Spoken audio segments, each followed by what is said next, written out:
Assalamualaikum warahmatullahi wabarakatuh.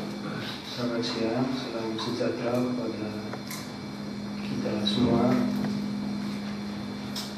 bapak-bapak, ibu-ibu yang hadir pada siang hari ini di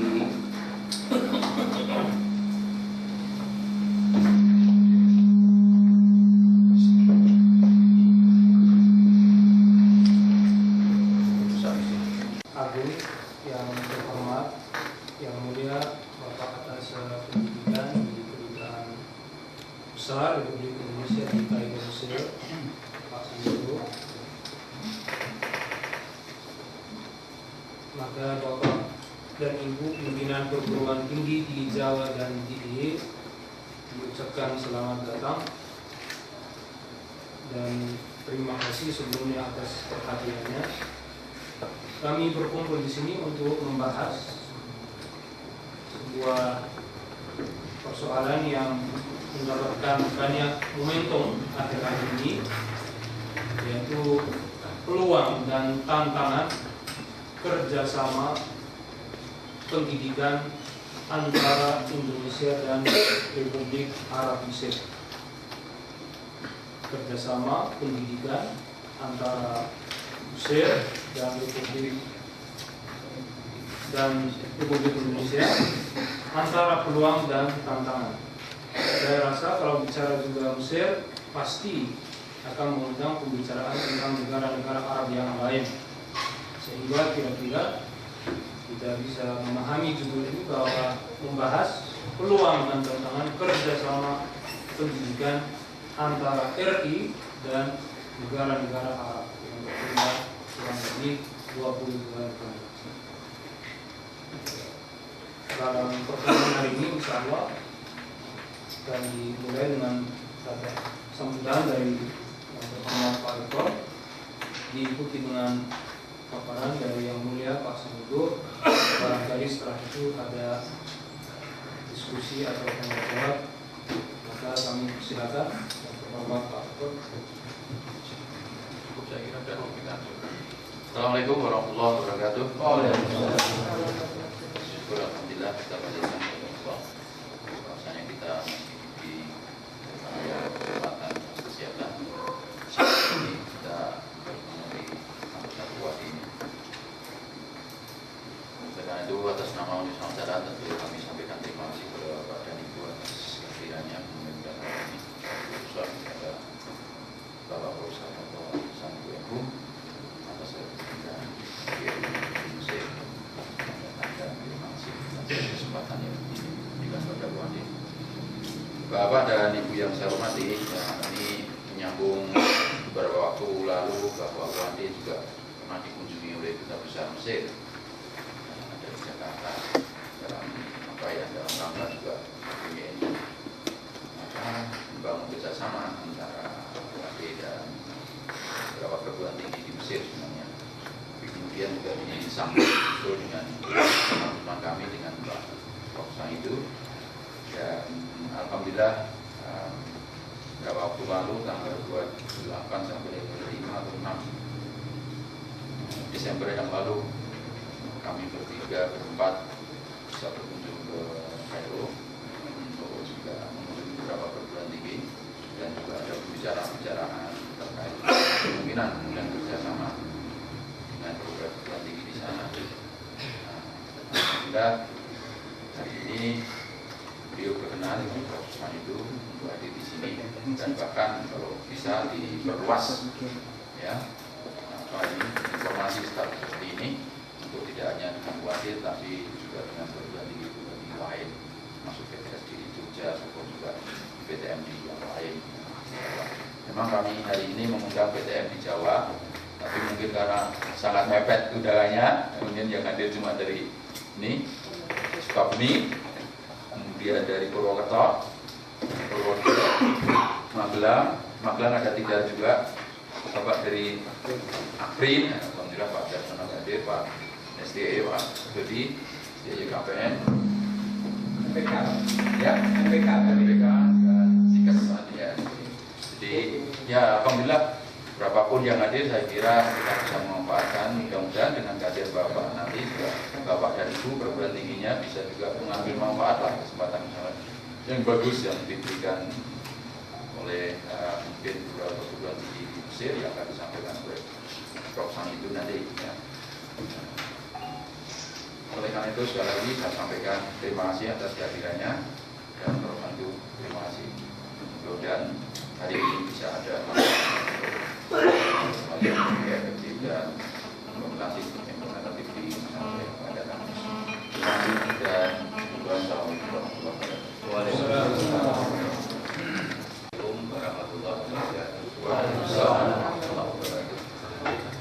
Bapak Rektor Bupati yang saya hormati, Bapak-bapak dan rekan-rekan semua yang berbahagia, alhamdulillah pada siang hari ini kita dapat silaturahim di UAD ini.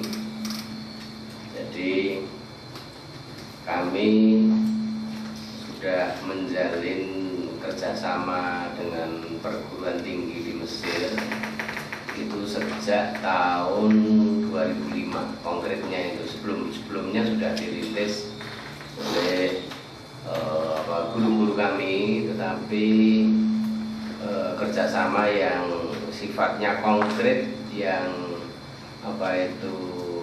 dilakukan itu baru mulai tahun 2005. Jadi pada waktu itu kami juga belum tahu karena masih babat alas istilahnya apa yang harus dikomunikasikan. Kebetulan juga ada banyak sekali kader-kader Muhammadiyah yang bercokol di sana. Ini termasuk Mas Sanang sama Mas Oyong. Ini dulu yang sebagai pejuang-pejuang dalam mengkomunikasikan peluang-peluang besar yang ada di Mesir yang perlu kita tindak lanjuti. Kemudian tahun 2006 saya waktu itu langsung mengirim 14 mahasiswa S1 dan juga 14 mahasiswa S2. Waktu itu tahun 2006 kami Pak Rektor waktu itu Pak Sofyan Effendi, ini yang kami berikan contoh UGM, karena pada waktu itu kebetulan saya juga diamani sebagai wakil dekan bidang kemahasiswaan dan kerjasama. Nah, kami yang istilahnya secara operasional untuk bal-balan sana kemari gitu, tetapi malah justru ini saya ambil pelajaran yang sangat berharga gitu.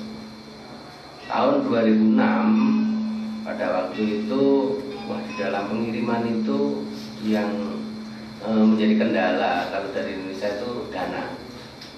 Bagaimana kita mengirimkan ke sana dan sebagainya, itu pembiayaannya dari mana gitu.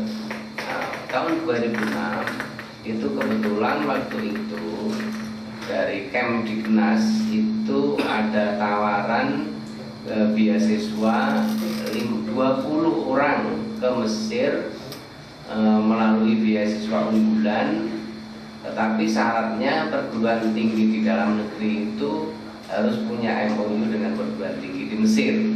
Nah, waktu itu kami punya, kemudian kami saut begitu aja. Kemudian kami bisa mengirim 14 orang pada waktu itu. Nah, tahun 2006 juga waktu itu kami sudah mendirikan S2 Kajian Timur Tengah. Kemudian tahun 2007 kami mendirikan S3 Kajian Timur Tengah. Nah, kemudian yang jadi persoalan mengapa ini kok Mesir gitu. Pada waktu itu kami juga belum tahu ya melalui mana begitu di dalam kerjasama. Waktu itu kami langsung saja ke universitas tanpa melalui KBRI pada waktu itu. Jadi KBRI yang istilahnya minta fasilitasi kendaraan saja. Tapi kami dibantu beberapa mahasiswa yang bercokol di Mesir itu kemudian lambat laun, oh saya tahu model kerjasamanya seperti ini gitu. Nah, sekarang tahun 2009 kebetulan saya ditarik di Kairo untuk menjadi atase pendidikan. Nah, pada waktu itu kan saya sudah punya jaringan di sedikit-sedikit sudah punya jaringan. Pada waktu di tahun 2009 kemudian kami menetapkan bahwa ternyata fungsi atasé pendidikan itu sebagai jembatan, sebagai penghubung antara perguruan tinggi di Indonesia dan di Mesir khususnya bagi perguruan tinggi mana saja yang ingin bekerja sama. Kalau dari perguruan tinggi dalam negeri tidak aktif, ya jembatan itu ya nganggur aja, tidak dilalui begitu. Nah, kemudian UAD kemarin memang terpancing juga ke sana. Jembatannya kan sudah ada. Begitu ke sana karena UAD mobilnya bagus, kemudian cepat saja lewat jembatan itu cepat saja, sehingga sehari itu juga sudah menandatangani kesepakatan dengan Universitas Ainusam. Gitu. Jadi ini nanti juga kita akan tindak lanjuti dengan kegiatan-kegiatan konkret. Termasuk salah satu persoalan yang dihadapi oleh mazhab-mazhab di Kairo itu juga karena sistem pendidikannya adalah sistem gugur. Jadi kalau di tingkat 1 itu ada 3 mata kuliah atau 2 mata kuliah tidak lulus, maka tidak naik tingkat. Tetapi juga kalau sudah tingkat 3, kemudian di tingkat 3 itu ada 2 atau 3 mata kuliah tidak lulus, makanya juga tidak bisa naik ke tingkat 4. Demikian juga kalau sudah di tingkat 4 itu kurang Al-Quran saja, itu tinggal 1 materi saja, kadang-kadang mahasiswa itu harus menunggu 2 tahun dan sebagainya. Nah, padahal saya lihat potensinya luar biasa mahasiswa ini, karena sistem Al-Azhar itu seperti itu, maka tampaknya ada sumbatan-sumbatan. Datanglah UAD, kita komunikasikan dengan Universitas Ainusam. Jadi nanti teman-teman yang di Mesir, yang terutama tingkat 3 dan 4 itu akan kita buat program 1 kelas internasional, program transfer kredit. Nah, itu nanti sebagian mata kuliah itu mengambil di Universitas Ainusam, kemudian nanti pada waktu liburan musim panas mereka akan pulang ke sini mengambil beberapa mata kuliah di UAD. Nah, begitu nanti kembali ke Kairo lagi, sekaligus nanti akan ada luncuran KKN internasional di sini di Mesir sana. Nanti pengabdian di Mesir apakah nanti kita tempatkan di Universitas Terusan Suez atau bagaimana, sehingga mereka nanti pulang lagi di sini pembimbingan dan ujian skripsi. Nah, jadi nanti akan ada gelar dari UAD. Sementara kalau mereka juga lulus dari Al-Azhar, mereka nanti juga dapat gelar RC sehingga mempunyai gelar double. Ini ternyata sangat menarik sekali. Kemarin baru kita mengumumkan lewat blog itu ya, 2 hari itu ya. Ternyata yang mendaftar itu 35 orang. Itu pun kalau tidak dibendung, yang akhir-akhir itu tuh mendesak-desak sudah, pokoknya sudah tutup, tidak boleh pendaftaran lagi. Insya Allah nanti akan kita pilih 20, karena yang nilainya unggul itu ada sekitar 24, tetapi mungkin ya akan kita ambil 20 saja lah yang unggul-unggul itu. Nah, nanti inilah menjadi salah satu kegiatan kelas internasional program kredit UAD nanti, program transfer kredit UAD. Nah, jembatan ini mestinya kami ya, sebelum diteruskan saya mau tanya, ya, yang 35 diseleksi menjadi 20 itu kerjasama yang akan dijalankan. Iya. Nah, pertanyaannya, yang membiayai 20 yang nanti tersalin itu siapa? Ya, mereka membayar SPP-nya kan karena sebagai mahasiswa UAD, bayar SPP-nya ke UAD. Dan bayarnya kemarin kami melobi Pak Rektor ya sudah, karena kebanyakan mahasiswa di Kairo itu kan ekonominya menengah ke bawah. Jadi kalau bayarnya banyak juga tidak kuat, dan alhamdulillah juga ada keringanan, dan itu malah bisa diangsur juga dalam 1 semester itu bisa diangsur 2 kali bayarnya itu. Nah, mereka yang menetapkan SPP UAD. UAD. Kalau boleh tahu sekalian Pak Nasiano, SPP yang dikenakan kepada mereka ini kira-kira berapa besar? Kemarin kita patok 2 juta, tetapi kami kemarin 2 juta per apa, Pak? semester. Murah banget, Pak. Murah banget. Ya, kan memang ini untuk apa itu program unggulan pertemuan. Gitu. Murah tetapi kualitasnya bagus. Karena anak-anak ini anak-anak yang apa ya, jaringan kerjasama, kemudian mereka di sana juga punya kegiatan, bisa mengakses ke universitas ini ke situ. Nah ini yang menjadi cikal bakal dan justru ini nanti menjadi corongnya UAD. Benefit, Pak. Gitu. Profit tapi benefit. Ini di situ. Ya justru gini Pak, ini Ya. sekaligus tanya soal. Iya, betul ya, malah bagus begini. Ya malah bagus begini. Ya memang Pak Dodi ini sejak saya kursus bahasa Inggris dengan apa itu beliau pokoknya di situ terus. Sampai saya aja melamar supaya bagaimana kalau saya ngajar apa saja lah di STIE karena belajarnya kan besar di STIE. Pak dia itu, wah lah kalau bahasa itu ngajar apa ya? Nah, makanya saya ngelamar ke Kairo. Ditolak dia. Ditolak dia saya ngobrol Pak. Memang ditolak itu bukan berarti itu malah ada barokah. Ditolak karena tempat saya nggak ada pasar. Susah menempatkan beliau. Tapi alhamdulillah malah di tempat yang baik. Ini Pak sekaligus sebenarnya saya tertarik karena memang sebetulnya kendala yang selama ini dihadapi oleh banyak mahasiswa kita, Ya. khususnya akan belajar ke luar negeri. Itu kan satu dari sisi pemanfaatan, terutama dari pihak kampus di dalam negeri dengan yang ada di luar negeri. Iya. Ambil contoh begini, seperti UAD mau mengirim mahasiswa, Iya. itu kan persoalannya SPP mahasiswa ini kan dibayarkan ke UAD, Iya. tetapi toh nanti dinikmati oleh perguruan tinggi yang ada di luar negeri. Katakan kalau nanti SPP-nya itu dibayarkan toh untuk nantinya dikirim ke luar negeri.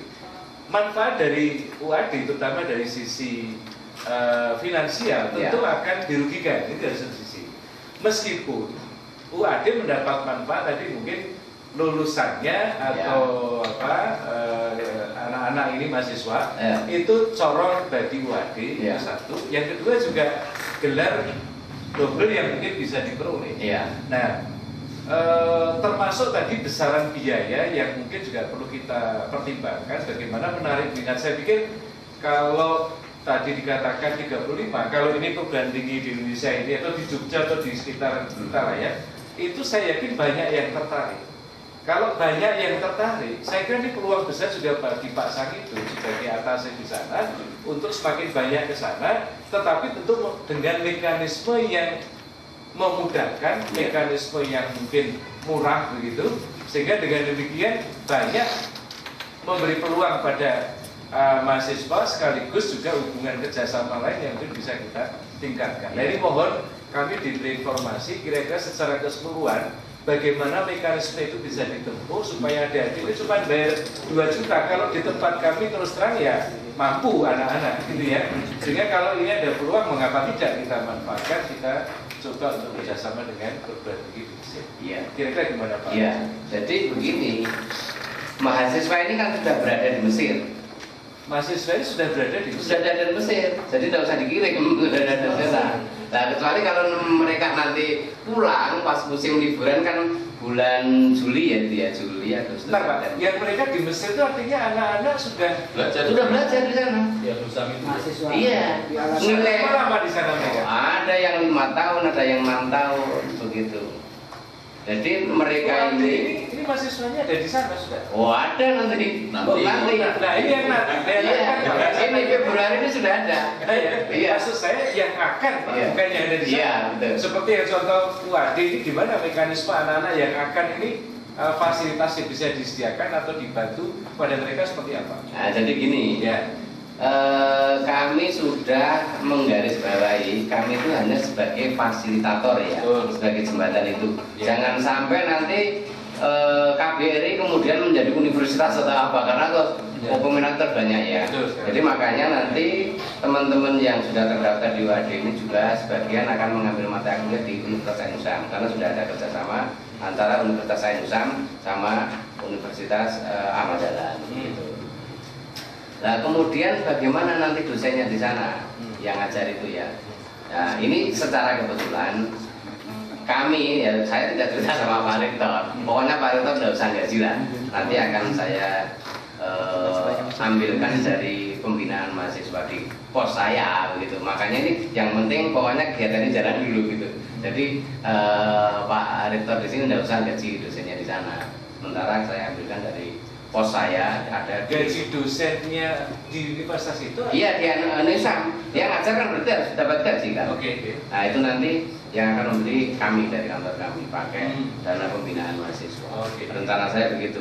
Saya hanya kepingin program ini pokoknya jalan dulu gitu. Tapi nanti kalau tidak ada saya ya tidak tahu apakah atasnya yang datang nanti mau menyisihkan itu juga. Ini ya, kebetulan rezekinya waduh ya, karena kemarin dari rektornya, dekannya, kaprodinya ke sana bareng-bareng gitu. Dan kebetulan pas gitu loh. Dan apa itu mobilnya juga tidak mogok lewat jembatan tuh langsung kuat aja begitu. Jadi seperti itu.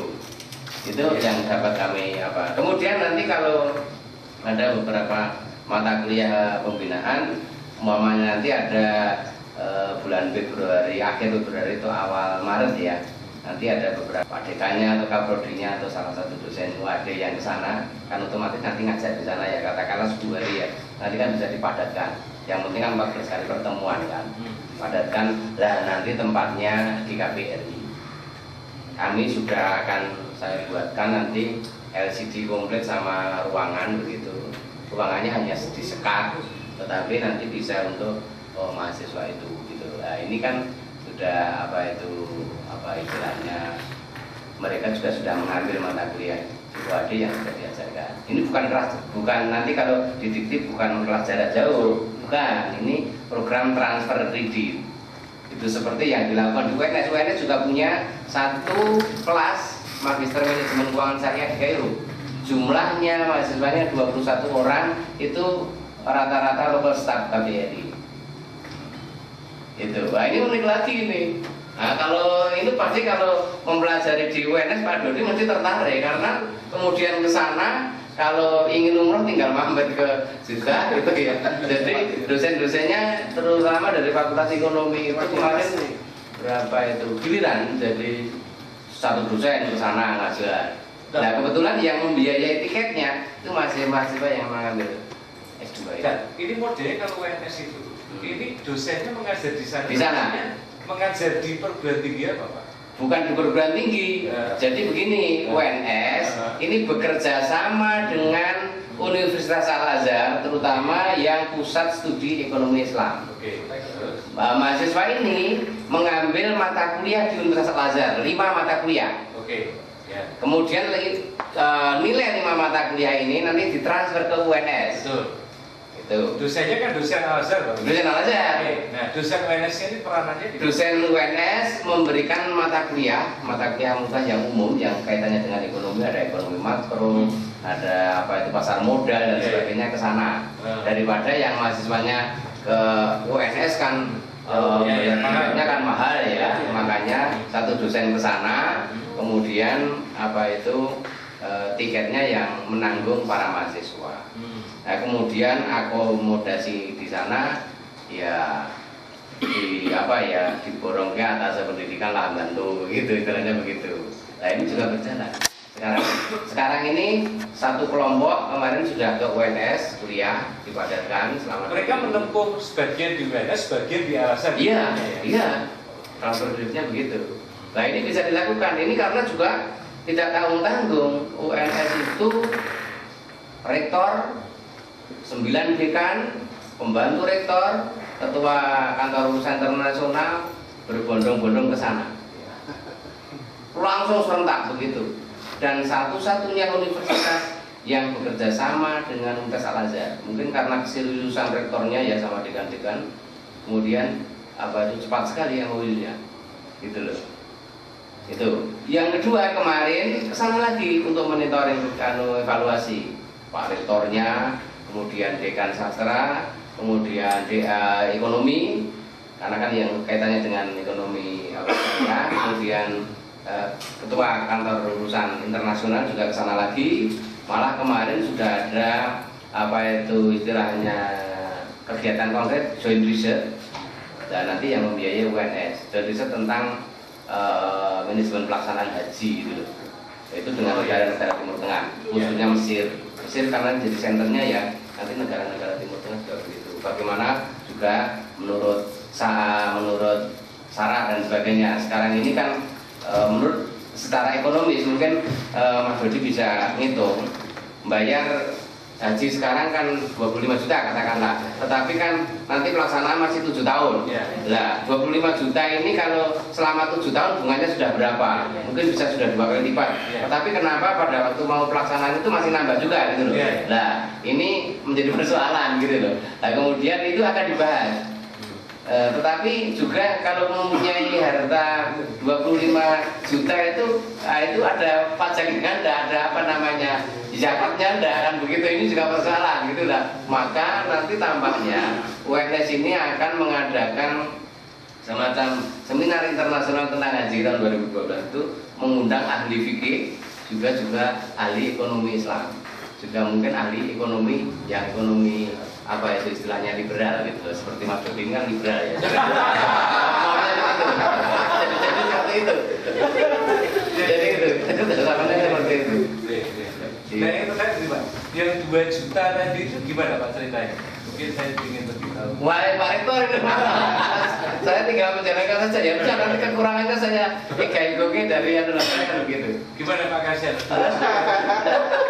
Rahasia dapur itu. Rahasia dapur. Iya. Ya, prinsipnya kalau kami kan ingin membantu mahasiswa yang ada di sana, kita studi, bisa cepat selesai, mendapatkan sarjana. Artinya ada subsidi dari kampus ya? Ya pasti kalau gitu. Walaupun tidak secara finansial subsidinya, ya secara apa ya? Doa. Iya, ya, sehingga nanti UAD itu kemudian menjadi terkenal. Nah, dari lulusan-lulusan Kairo itu, oh mana lulusan mana UAD gitu. Tapi kadang-kadang pertama UAD itu agak Asing. agak asing, tetapi kemudian dia lulusan mana? Saya dari Unpad gitu. Universitas Pak Ahmad Dahlan. Jadi itu sudah akhirnya karena sekali. Gini Pak, ini sekali. Iya, oke. Kalau bisa hal-hal semacam ini Iya. bisa dikomunikasikan kepada kami ini. Ya. Kita melalui mailing list atau email gitu. Tadi saya sudah serahkan kartu nama, jadi tolong kalau ada kabar. Iya, nanti kalau ada apa sama Mas Ejen ya. Oke, terima kasih. Ya. Nah, ini. Jadi ini program yang sudah terlaksana ya, kerjasama dengan Mesir ini. Nah ini perguruan tinggi dalam negeri Indonesia sudah ada kontak dengan perguruan tinggi luar negeri yang di Mesir. Nah, untuk menghubungkan itu biasanya ada LO ya, itu baik yang ada di Indonesia maupun yang ada di Kairo. Kenapa peran LO ini sangat penting sekali? Itu hal-hal yang sifatnya teknis itu akan mengganggu. Pada waktu pertama kami mengirim itu itu tantangannya berat sekali. Waktu 14 mahasiswa dengan tiketnya, visanya gitu. Nah ternyata mahasiswa ini sudah mengisu tiket 14 orang ini, ternyata visanya belum keluar. Nah ini jadi persoalan, ini soal teknis saja. Nah akhirnya karena mundur dari pihak travel, nah ini dipotong 25%. Nah kalau 25% pada waktu itu dari 9 juta per orang, kemudian kali 14 sudah berapa? Nah akhirnya dibebankan kepada orang yang membuat kesalahan ini gitu. Nah setelah itu ada satu hal lagi soal visa. Begitu visa kelar, membeli tiket di situ ini karena yang mengkoordinir juga mahasiswa, kita tidak bisa mengawasi langsung ya waktu itu karena banyaknya tugas. Sudah diberikan tiket return gitu. Ternyata yang membelikan tiket ini memang curang ini. Memang di situ tertulis return, tetapi begitu mahasiswa sudah 6 bulan selesai mau pulang, ternyata kosong. Jadi returnnya itu hanya return bayangan. Nah ini berarti kan orang ini yang jadi persoalan. Nah ini hal-hal yang teknis seperti inilah kemudian jadi pengalaman yang luar biasa. Oleh karena itu kemarin ada beberapa pejabat yang tidak bisa ke Mesir karena ngurus visanya itu sampai 3 bulan, 2 bulan tidak selesai. Nah, makanya seperti Pak Rektor kemarin ke sana, ya sudah saya tarik dari sana. Saya pakai visa on arrival. Dan pokoknya kalau nanti visa yang kami urus dari Mesir sudah turun, silahkan beli tiket. Nah, sudah turun, hanya seminggu itu sudah langsung ke sana lancar. Nah kemudian untuk melobi perguruan tinggi, terutama yang tokoh-tokohnya, ya rektornya, dekannya, itu saya pakai cara sendiri. Ya Mas Cecep ini yang banyak membantu. Itu kami undang makan, ngobrol aja di pinggir Nil, pakai seafood gitu ya. Enggak ada bicara apa-apa, pokoknya hanya ngobrol santai aja. Terus nanti setelah akhir sudah mau pulang selesai itu, nanti mungkin ada rektor UAD mau ke sini mau kerja sama, sudah menyiapkan. Nah, kalau gitu siapkan lah. Mas Cecep sudah menyiapkan draft dan pelajari sudah dengan beliau. Nah, begitu tahu-tahu Pak Rektor ke sana, sana juga membaca gitu, sudah setuju ya. Tahu-tahu sudah langsung tanda tangan. Oh Pak Rektor juga nonton. Nah ini gimana ceritanya kalau langsung tanda tangan? Ya sudah, ini sudah kita rancang sedemikian rupa. Pakai bahasa lah. Oh iya. Tapi waktu ke Mesir, iya Pak Rektor itu waktu ke Mesir itu langsung bisa bahasa Arab. Jadi luar biasa. Iya. Ya karena makanan Mesir segala macam apa itu langsung bisa menikmati. Beda kalau Pak Diman itu tidak bisa makanan Mesir sehingga bahasa Arabnya agak kesulitan.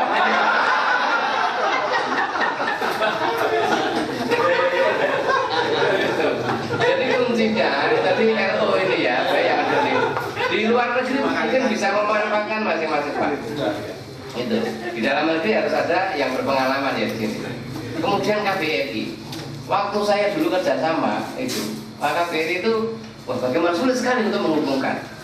Dan peranan KBRI itu sangat potensial sekali untuk mempercepat kerjasama itu. Gitu. Makanya KBRI penting sekali, harus melalui nanti kepala perwakilannya, kepala perwakilan tembusan ke atas pendidikan. Nah nanti atas pendidikan akan bergerak menyambungkan begitu. Nah hal yang sangat penting lagi di sini sponsor. Siapa yang sponsori itu? Jangan kita beranggapan bahwa Mesir itu punya uang banyak. Kalau SDM luar biasa. Kalau untuk SDM luar biasa. Tapi kalau dalam hal apa itu mungkin materi juga sangat sulit sekali. Tetapi kalau sudah bisa apa ya, istilahnya mengambil hatinya orang Mesir. Kalau pas ketemu orang Mesir yang betul-betul baik, gua itu ya memang baiknya juga seperti Nabi. Tapi kalau ketemu yang jahat, ya jahatnya seperti Firaun. Gitu. Jadi memang ini luar biasa. Nah ini Prof Daud yang kita ajak ke sini ini, saya itu tidak menyangka yang beliaunya ini waktu di Universitas Suez, kami itu bertemu di sana ya, waktu itu sebagai ketua jurusan yang besar. Karena saya beliau itu. Tetapi begitu kami silaturahmi ke rumah, luar biasa. Ternyata punya pesantren besar, santrinya 1000 barang Quran. Dan pada waktu kami undang ke Indonesia, kami itu diberi buku banyak sekali karya-karya ini. Makanya buku itu kami bagikan ke 5 instansi, UAD, UNS, IM, UNPAD, hadirkan itu. Nah, saya mau memberikan ke STIE bahasa Arab semua. Jadi kan tidak ada gitu. Kemarin mau saya cekkan lah bahasa Arab. Kaitannya dengan itu Pak. Iya. Mohon kami diberi informasi perguruan tinggi apa yang basicnya bahasa Inggris di sana. Oh ada. Ya. Sehingga nanti kami punya rencana apa dan dengan siapa kita akan menjajaki kerjasama. Karena bahasa Arab sebenarnya ya kami lain lah konstituennya dengan Wadi kan basicnya bahasa Arab. Kalau kami enggak, jadi mungkin itu ya juga kami dapat. Nanti kalau bisa melalui Mas Cecep di KIP Indonesia juga ada kelas internasional. Yang ekonomi juga ada yang berbahasa Inggris gitu. Nanti bisa lewat Mas Cecep ada emailnya gitu. Ya paling tidak nanti kalau Pak Dodi berkunjung dulu lah ke Mesir gitu. Biar bisa gitu. Saya kira ya, perlu informasi nanti dari Pak Derajat. Ya. Saya kira punya gambaran juga. Ya, nah ini program yang sudah jalan itu ada RFID in Country program. Ini kita belajar bahasa Arab di sana untuk menguatkan kemampuan bahasa Arab. Itu bisa 1 bulan, bisa 2 bulan, bisa 3 bulan. Nanti di Universitas Jurusan Suez. Di sana itu ada pusat studi bahasa Arab dan terjemah. Gitu.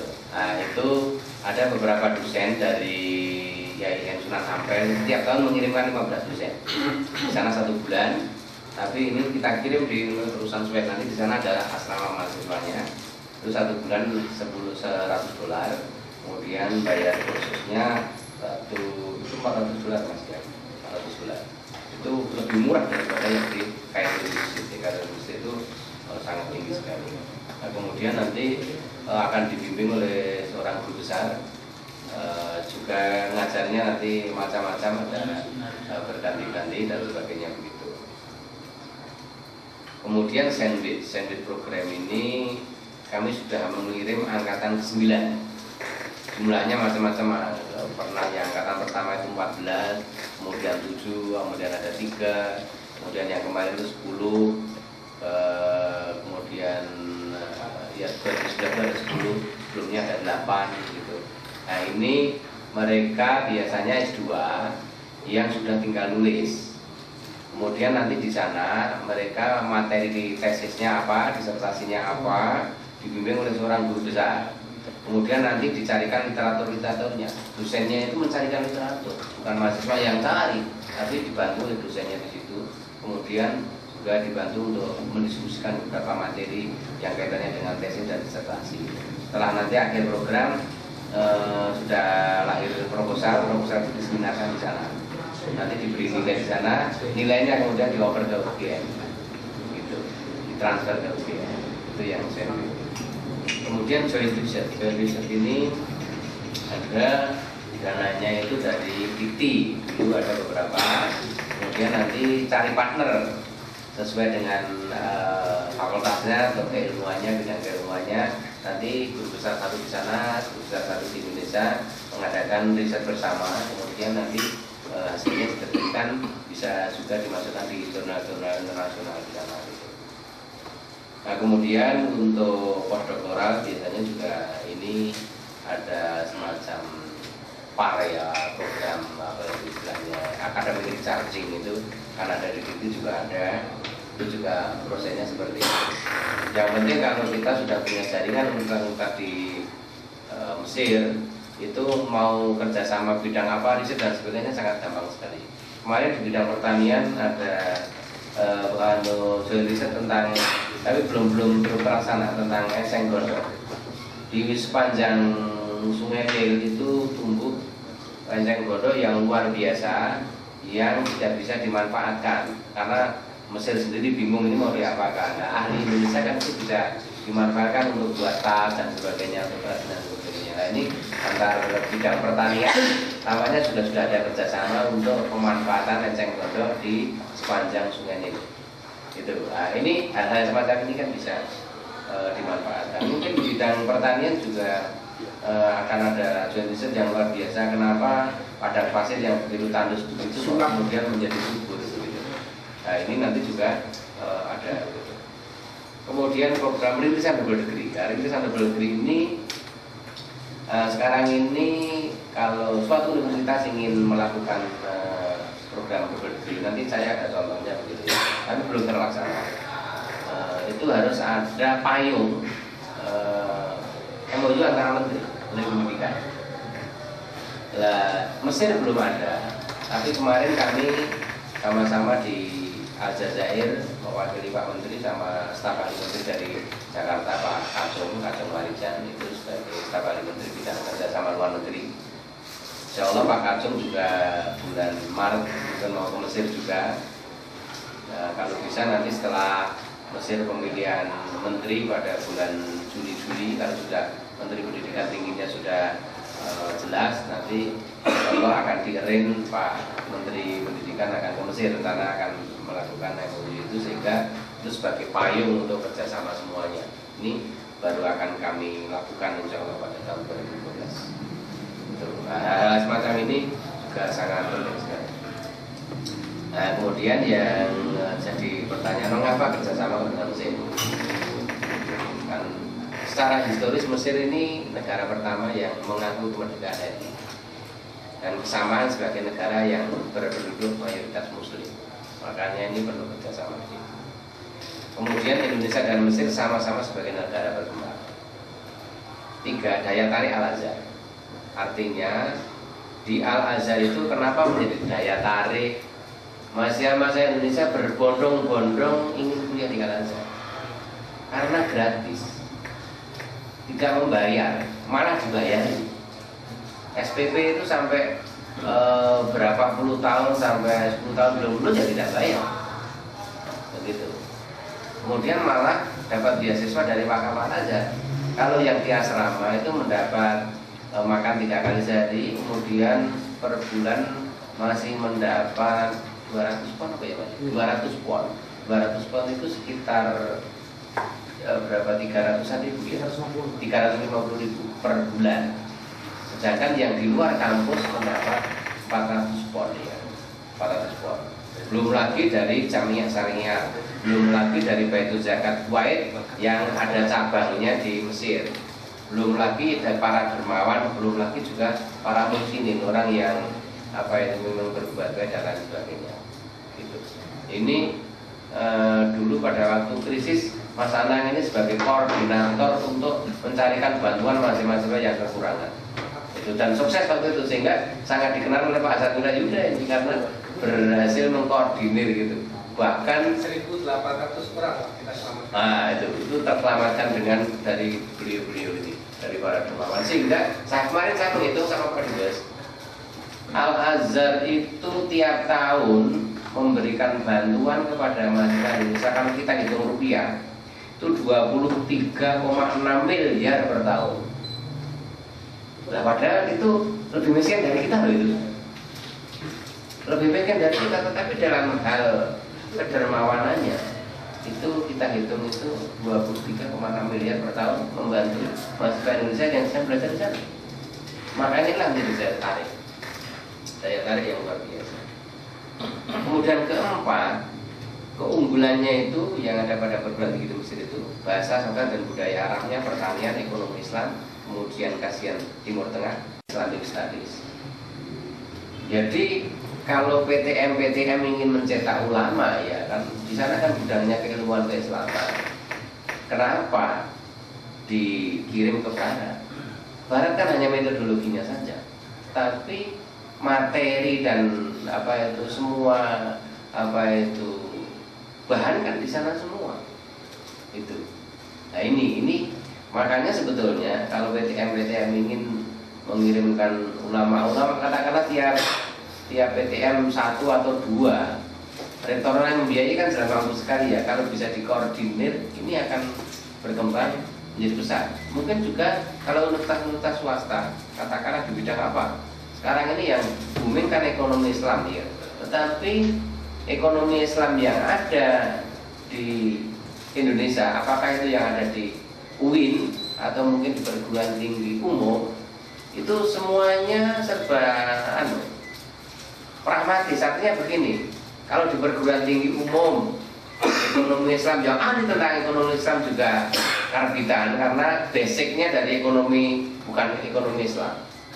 Kemudian kalau dari UIN itu ya basicnya ekonomi Islam, tetapi wawasan keilmuan ekonomi secara makro itu juga tidak menguasai itu.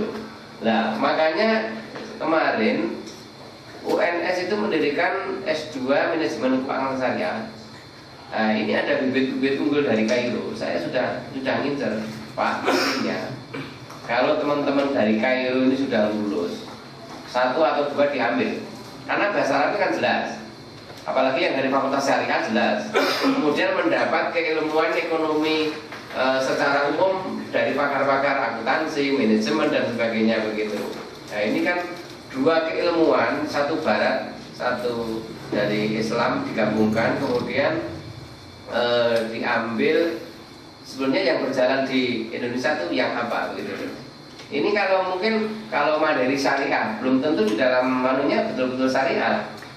gitu loh. Mungkin bisa masih konvensional atau apa gitu loh. Nah ini jadi persoalan. Ini masih yang semua gitu loh. Nah, oleh karena itu sebetulnya kalau umpamanya nanti karena biasanya kalau semacam STIE yang di tempatnya Pak Dodi itu kan pandai membuat peluang, yang mana yang laris dirikan begitu ya. Seandainya mendirikan ekonomi Islam ya harus mengambil tokoh yang lulusan Kairo tetapi sudah mendapat keilmuan dari ekonomi apa itu umum begitu. Nah ini akan menjadi pasaran yang sangat bagus sekali begitu. Jadi seperti itu. Ini yang di AUC ini juga penelitiannya canggih sekali yang di masalah Islamic Studies-nya.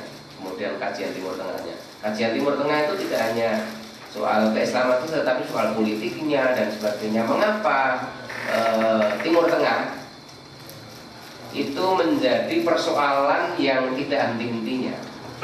Bahkan Pak Amin Rais mengatakan sampai hari kiamat itu Timur Tengah itu tetap akan menjadi bahan yang menarik sekali. Ya karena minyaknya. Nah bagaimana Barat tidak ngiler kalau minyak itu kemudian keluar seperti orang apa itu nyedot air aja, berocok begitu. Siapa yang tidak ngiler energi yang luar biasa seperti itu? Makanya Timur Tengah itu pasti Barat itu kemudian campur tangan terus karena memang di situ ada kekayaan energi yang luar biasa.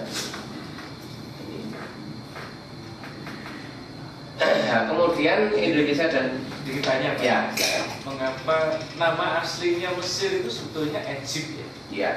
Mengapa jadi Mesir? Oh iya. Ini pertanyaan sengaja karena Iya. kalau Irak kan jadi Irak jadi K, Iya. ini jadi K, Iran ya Iran, Ya, ada Syria saya, ya Syria gitu Iya, ya. iya. Kok Egypt jadi Mesir itu asal mulanya gimana? Iya. Apa di sana juga dikenal nama Mesir? Begini, itu kan Mesir itu kan yang Indonesianya ya, itu Ya. kan Masr ya, Masr itu Mesir. Gitu. Bahasa Arabnya itu kok mim shot ro, misro, Masr ya, kadang-kadang dibaca Masr, Misr gitu ya. Itu kemudian menjadi Mesir gitu loh. Ya, kalau Egypt itu kan bahasa Inggrisnya itu, atau bahasa apa? Inggris itu ya, Egypt ya. Yunani. Dari Koptius. Itu. Nah ini ada masalah ini. Yunani itu kan Greek toh kalau nama Iya. internasionalnya. Ini Iya. kalau Egypt jadi Mesir ini Iya. apa nama mereka itu nyebutnya Egypt tuh di luar negeri? Iya, Egypt, ya atau Masr atau Qahirah gitu. Ya nanti itu soal nama ya. Kalau ini berarti tidak hanya ekonomi, ini soal bahasa ini. Saya kemarin kan tanya orang Iya. tidak bisa menjelaskan. Iya. Ditanya Betul. yang disahkan. Nanti saya Mas ini yang akan penjelasan Sama tentang seperti nama. Greek jadi Yunani. Iya. Kenapa gitu ya? Iya. Kita jadi Yunani bukan Yunarti atau Iya. Seperti kemarin juga ada yang tanya, mengapa Kairo itu kok tulisannya ada dua, ada Cairo, ada Kairo ya? Kalau itu sih tidak ada masalah, itu serapan ya. Iya. Cuman kalau ini kan Egypt jadi Mesir kan jauh gitu. Gitu ya. Iya, betul. Nah, nanti Mas Ali yang akan menjelaskan soal bahasa. Iya. Iya. Nah ini tadi apa itu? Kenapa kita perlu kerjasama dengan Mesir tadi? Ini karena Mesir Indonesia sama-sama negara berkembang dan perlu ada pembenahan ya. Itu seperti tadi sudah kita kemukakan di atas tadi. Nah sekarang peluang kerjasama Indonesia Mesir. Kami sejak tugas di Mesir 6 Februari 2009, masih ingat sekali itu, melihat adanya peluang kerjasama Mesir yang sangat besar dan belum dimanfaatkan secara optimal oleh kedua belah pihak. Di antara peluang tersebut adalah Mesir memiliki keunggulan yang sangat tinggi yang dapat dikerjasamakan dengan nama-nama di atas tanah air.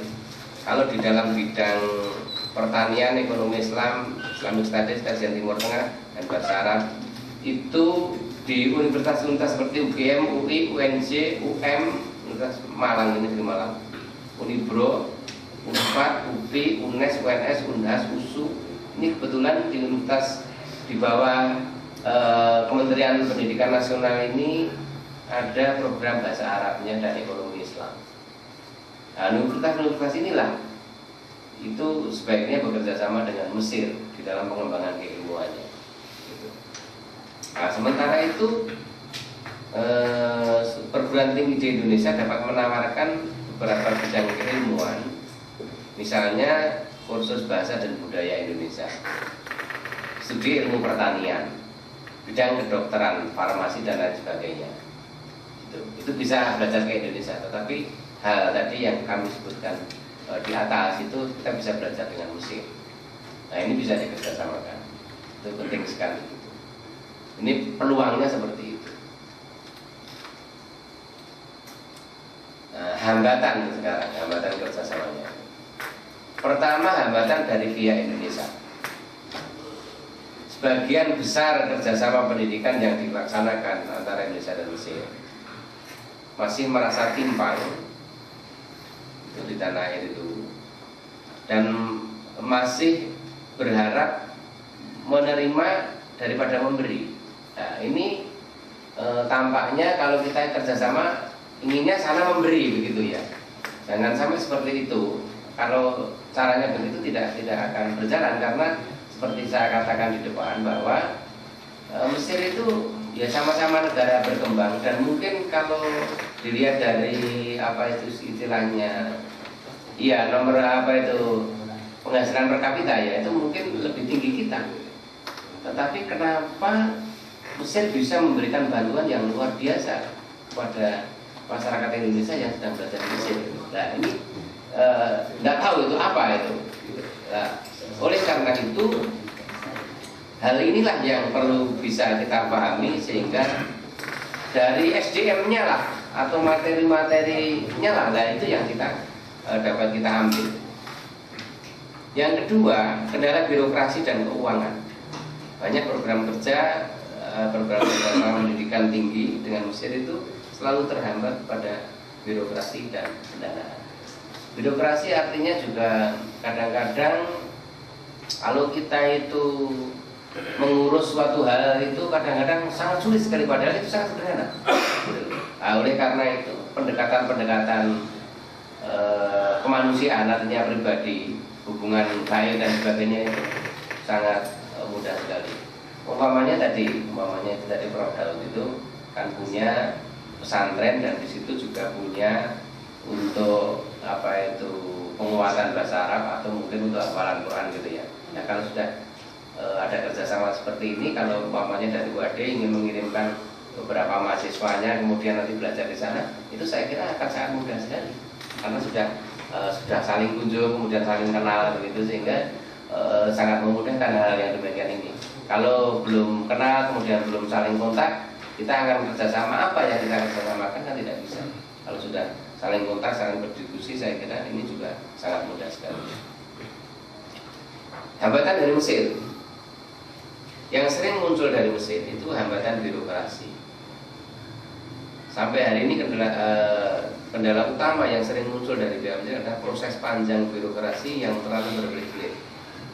Sebagai contoh, untuk dapat menyelesaikan penandatanganan dan pelaksanaan sebuah MOU saja itu mungkin bisa menghabiskan 6 bulan atau 1 tahun.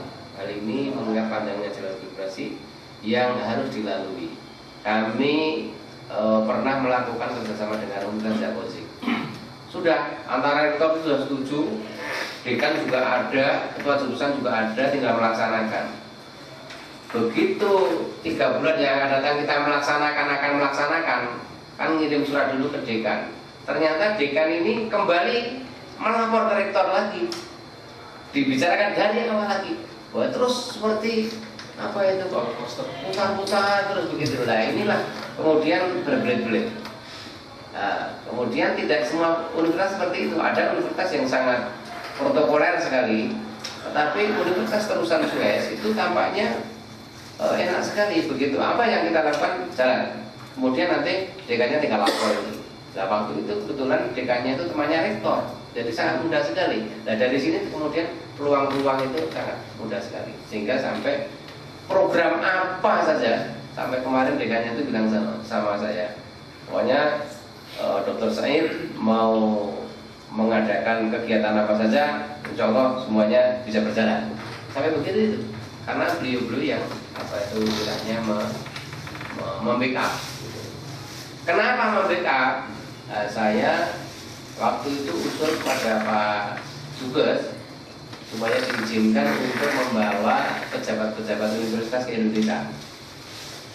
Kami diizinkan, dan ini sebagai corong kalau beliau-beliau itu sudah tahu Indonesia, beliau yang akan mengkomunikasikan dengan rektor-rektor yang lain, dengan dekan-dekan yang lain, sehingga kita tidak usah mempromosikan. Nah, ini salah satu trik yang kita lakukan, ternyata sangat mujarab.